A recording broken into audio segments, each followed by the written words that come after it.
সুলেখা, কেমন আছো? অবশ্য শুনছি ভালোই আছো। হুম। ভালো থাকলে তো আর 2 দিন পর পর বাপের বাড়ি আসা লাগে না। মানে তোমার কথার মানেটা ঠিক বুঝলাম না। আপনার সবকিছু বোঝা লাগবে না। আপনি যদি আমার সবকিছু বুঝতেন তাহলে তো আর আজকে আমার অন্যের ঘর করতে হয় না। সুলেখা, তুমি আমার দোষ দিতেছো।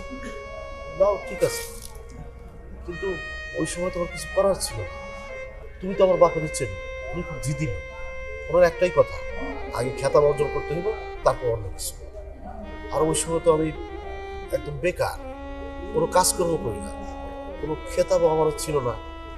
তাই আমি নিরুপায় হয়ে তোমার ভাগ করে দিচ্ছি। বুঝছি।